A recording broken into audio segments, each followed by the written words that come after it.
पुष्कराज का ये दृश्य, पुष्कराज तीर्थ स्थान का दृश्य। पुष्कराज में ये जो आपस में अरावली पर्वत श्रृंखला, बीच के अंदर जो खेतों का दृश्य। और ये देखिए पुष्कराज सरोवर आपको नज़र आ रहा है।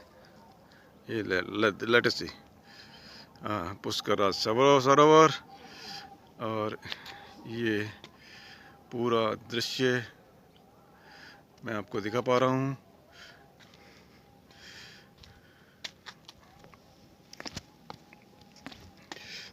ये रोपवे भी नज़र आ रहे हैं। ये देखिए रोपवे, ये रोपवे की जो ट्रॉलीज़ है वो वंडरफुल सावित्री माता मंदिर का दृश्य के यहाँ से मैं ले रहा हूँ। और ये देखिए ये पीछे का इधर गणाड़ा साइड का ये दृश्य, अद्भुत दृश्य, प्राकृतिक जो दृश्य। इसके पीछे जो डेजर्ट सवारी, जहाँ कैमल सवारी या डेजर्ट जीप के अंदर जो सवारी करते हैं, वो वाला जो एरिया है वो नज़र आ रहा है आपको। ये इधर एक बार फिर पुष्कराज सरोवर का दृश्य कीजिए, दर्शन कीजिए इधर। और ये देखिए वो एकदम सामने टेकरी के ऊपर माता जी का मंदिर, और उधर ये देखिए पूरा प्राकृतिक दृश्य, खेतों का विहंगम दृश्य, सामने पहाड़ी। बहुत ही अद्भुत नज़ारा। प्रकृति के साथ में रहने का कुछ आनंद कुछ अलग ही है।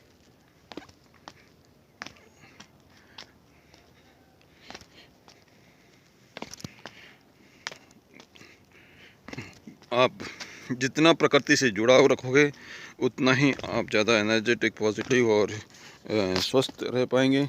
इसलिए प्रकृति के जो नियम हैं उसको हम लोग थोड़ा समझें।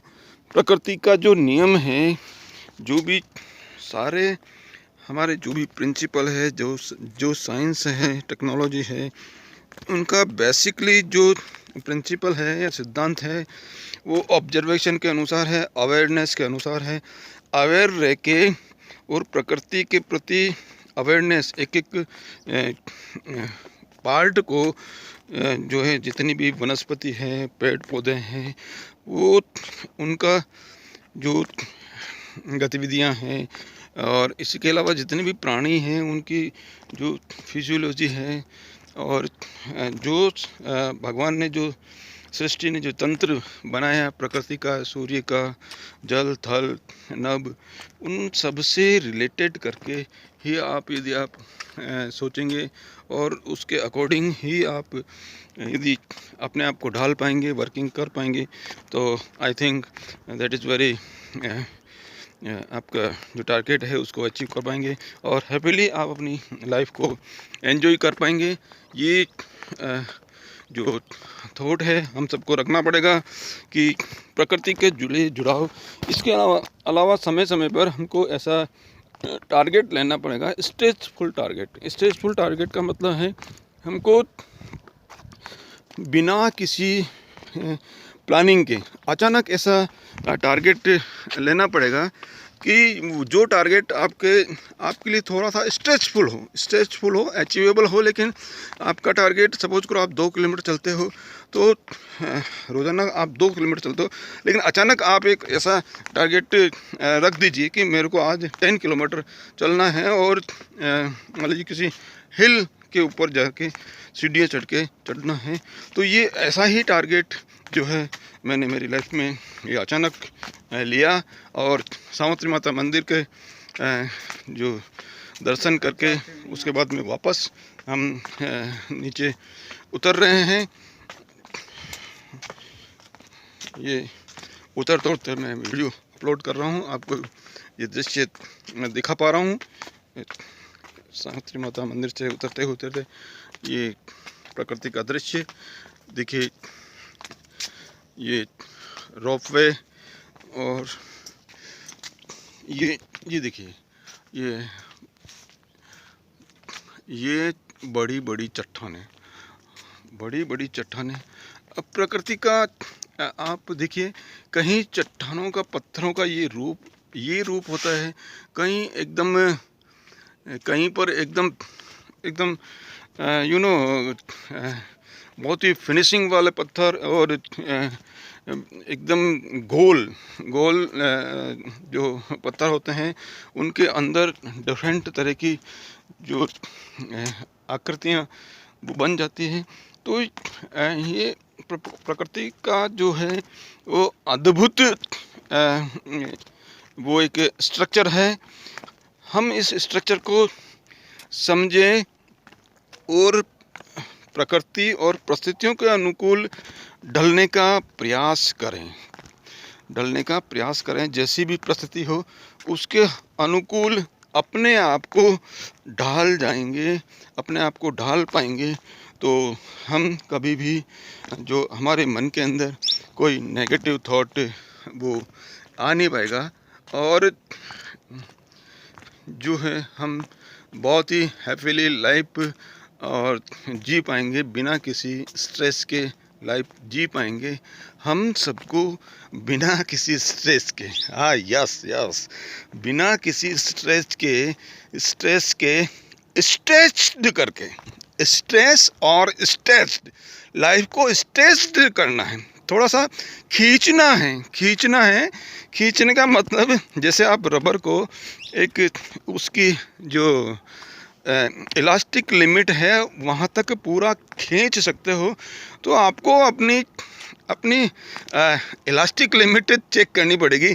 अरे भाई, अपनी इलास्टिक लिमिट थोड़ा सा तो खींचो। रबर अपनी लाइफ को थोड़ा सा अपन बिल्कुल जो है कौन से स्टेट में रहने का प्रयास करते हैं। हम इस प्रयास करते हैं आरामदेह स्थिति के अंदर, हम कंफर्ट जोन के अंदर रहने का प्रयास करते हैं। मान लीजिए आप रबर जैसा है, मान लीजिए वो बढ़ पाता है, वो काफ़ी जो बड़े गट्ठर को भी वो बांध सकता है, लेकिन आप यदि छोटा गट्ठर ही बांध रहे हो और उसकी जो स्ट्रेंथ है उसके अकॉर्डिंग यूज़ नहीं कर पा रहे हो, तो आप क्या कर रहे हैं? आप उसका जो है प्रॉपर यूज नहीं कर पा रहे हो। आप मान लीजिए किसी आपका रबर बैंड है, रबर बैंड में आप कुछ 20 मान लीजिए छोटी स्टिक, मान लीजिए सपोज कीजिए मैच स्टिक ही ले लीजिए, माचिस की तीलियाँ हैं, उसको आप 20 बांध रहे हो। आप यदि 20 की जगह आप ट्राई कीजिए ना, 20 की जगह आप उसके अंदर 25 तीलियाँ बांधने का प्रयास करो, उसके बाद में आप 30 तीलियाँ बांधने का प्रयास करो, 40 तीलियाँ बांधने का प्रयास करो, और 50 तीलियाँ बांधने का प्रयास करो। और अब आप 25 तीलियाँ, पहले हमेशा आप 25 तीलियाँ बांध रहे हो, और आप ये चाह रहे हो कि मेरे को बहुत ही बेटर रिजल्ट जो है मिल पाएगा। तो आपको बेटर रिजल्ट चाहने के लिए जो पहले आप जो वर्किंग कर रहे हो उससे क्या करना पड़ेगा, आपको उस थॉट से बाहर आना पड़ेगा और कुछ नया करना पड़ेगा। आपको हमारा माइंड जैसे अक्सर जो पहला जो प्रोसेस है वो उसके अकॉर्डिंग ही करता है, क्यों करता है? क्योंकि वो कंफर्ट जोन में रहना चाहता है। बोले उससे बाहर जाऊंगा तो मेरे को थोड़ी तकलीफ होगी। तो आप सबकॉन्शियस माइंड को थोड़ी सी एनर्जी देके, पॉजिटिव थॉट देके, और उसको कंफर्ट जोन से डिफ़िकल्ट जोन के अंदर जो है आप लाने का प्रयास करें। तो ऐसा यदि आप करेंगे, जो पहले का जो प्रोसेस है उसको थोड़ा सा बदलाव करेंगे, आपको आपके सबकॉन्शियस माइंड को, अवचेतन मन को आपको याद दिलाना पड़ेगा कि जो पहला वाला जो तरीका है जिसको मैं सही मान रहा हूँ वो सही नहीं है, वास्तविक में सही नहीं है। देखिए, एक बार फिर मैं कह रहा हूँ, that is not really correct. वो वास्तव में सही नहीं है, लेकिन आप मान रहे हो क्योंकि आपका जो सोचने का नज़रिया है वो लिमिट उतनी ही है कि 25 तीलियाँ इस रबर बैंड में बांध सकते हैं। लेकिन यदि आपने कुछ डिफरेंट थॉट्स, डिफरेंट तरीके अपना कर आपके सबकॉन्शियस माइंड को कुछ बड़ा सोचने के लिए तैयार किया, कुछ बड़ा करने के लिए तैयार किया, तो आप 25 की जगह आप उसको 50 तीलियाँ भी आपने बांध दी, यानी 50 तीलियाँ। भाई उसकी इलास्टिक लिमिट 70 तीलियाँ बांधने की है, और आप यदि 50 बांध रहे तो कोई तकलीफ नहीं, कोई तकलीफ नहीं, आप बिल्कुल सेफ्टी जोन के अंदर हो। तो आपको आपकी इलास्टिक लिमिट क्या है, what is the your elastic limit, आपकी लाइफ की, या आप जो वर्किंग कर रहे हो आपकी इलास्टिक लिमिट क्या है। आप जो वर्किंग कर रहे हो टुडे, आप जो भी वर्किंग कर रहे हो, मतलब आप स्टूडेंट हो और आप कुछ भी चीज़ लर्न कर रहे हो, स्टडी कर रहे हो, तो आपकी इलास्टिक लिमिट क्या है। कंफर्ट जोन से बाहर लाके आप मान लीजिए आप एक लेसन आप तैयार कर रहे हैं, एक सब्जेक्ट के अंदर एक ही लेसन आपने दिन भर के अंदर एक लेसन आपने जो है रीड किया, जबकि आपकी इलास्टिक लिमिट 5 लेसन जो है रीड करने की है, रीड करने की, समझने की, उसका सेल्फ टेस्ट लेने की, इतनी आपकी जो है इलास्टिक लिमिट है। आप अपनी इलास्टिक लिमिट को चेक ही नहीं कर रहे हो, आप स्ट्रेच ही नहीं कर रहे हो, आप अपना जो माइंड रूपी, जो रबर रूपी जो माइंड है उसको आप थोड़ा सा टेंसाइल स्ट्रेंथ, आप उसको टेंसल दे ही नहीं रहे हो, थोड़ा खिंचाव दे ही नहीं रहे हो। देखिए ये जो रोप वे है, मैं दिखा रहा हूँ आपको, रोप वे, ये जो पुलिस है, पुलिस ये लोड ले रही ना, ये लोड ले रही है, ये भी तो लोड ले रही है, तो आपको भी तो लोड लेना पड़ेगा ना। आपको यदि किसी आदमी ने ये सोचा ही नहीं होता कि इतने हाइट के ऊपर और इसी सिस्टम से और इतने ट्रॉलियों का जो वज़न है वो किस तरह से जाएगा, किस तरह से रोप पे चलेगा, उस जो भी मटेरियल है उसके अंदर क्या क्या जो है एलिमेंट्स मिले होने चाहिए, ताकि वो इतने जो ज़्यादा खिंचाव है उसको सहन कर सके।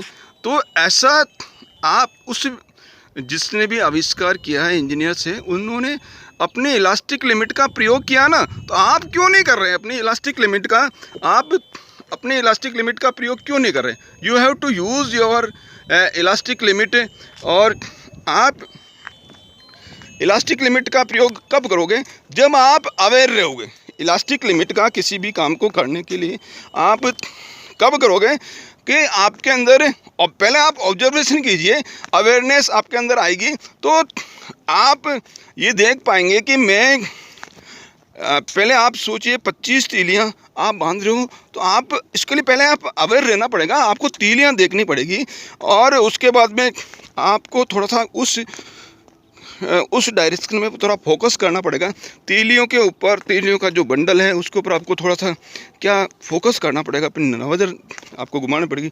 जो रबर बैंड है, रबर बैंड का उस टाइम में क्या रूप है, आपको जब आप फोकस करेंगे तो आपको मालूम पड़ जाएगा कि इस रबर बैंड में अभी कितनी तीलियाँ और आ सकती हैं।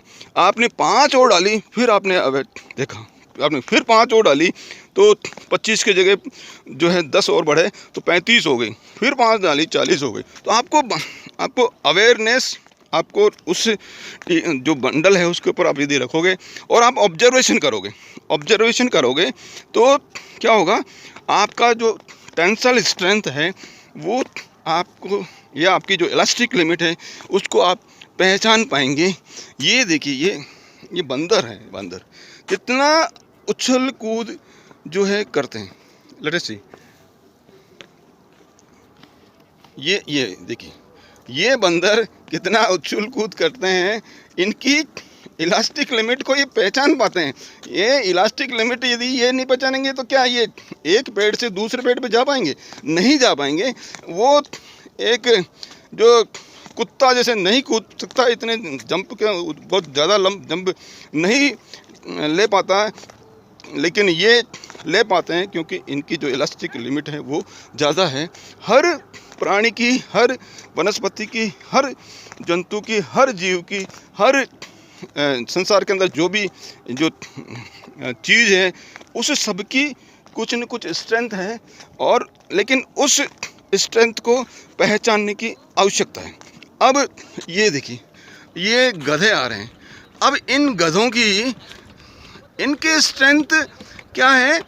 इनका लोड वहन करने की जो है वो स्ट्रेंथ इनकी ज़्यादा है। इसलिए जिन्होंने भी स्टार्टिंग के अंदर उनका माल ढोने के लिए जो इनका यूज़ किया या करना चालू किया, तो उस समय मानव ने ये पहचान पाए कि गधों की जो है लोड लेने की क्षमता वो क्या होती है? बहुत ज़्यादा होती है। तो ये इनको पहचाना ना, इसलिए हमको भी जो है पहचानना पड़ेगा हम कि क्या इलास्टिक लिमिट है, क्या इलास्टिक लिमिट है। इलास्टिक लिमिट का मतलब है आपने रबर को खींचा, रबर खिंचती जाएगी, और लेकिन एक लिमिट आएगी, उस जो लिमिट के बाद में वो रबर वापस जो है अपने ओरिजिनल शेप के अंदर नहीं आएगी। तो वो लिमिट आपको पहचाननी पड़ेगी। उसके बाद में जो उसकी टूटने की जो लिमिट आती है वो होती है, लेकिन वहाँ तक आपको नहीं जाना है। इलास्टिक लिमिट तक आपको जो है जाना है, वो पहचाननी पड़ेगी, ताकि वहाँ तक आप काम करके, जैसे आप रबर को लोड हटाने के बाद में वापस अपने ओरिजिनल स्टेट के अंदर वो इलास्टिक लिमिट में रहते हुए आएगी। और यदि आप अपने इलास्टिक लिमिट के अंदर रहोगे तो आप जो काम करने के बाद में जो थकान महसूस होगी, उसके बाद में वापस वो आप अपने आराम वाली स्थिति के अंदर आ जाएंगे। उसमें कोई दिक्कत नहीं, क्योंकि आप इलास्टिक लिमिट में हैं।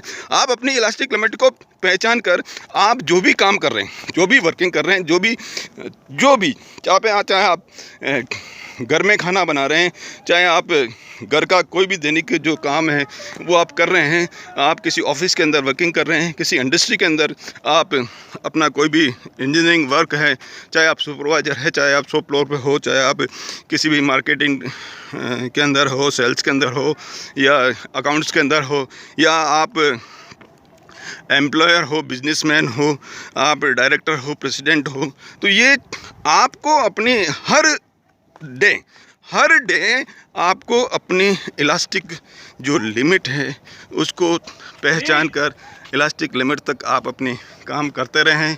ये जो रोपवे का एक बार दृश्य मैं वापस दिखा रहा हूँ, सावित्री माता जी का मंदिर का एक बार दृश्य वापस, ये सीढ़ियों का जो दृश्य मैं आपको दिखा पा रहा हूँ।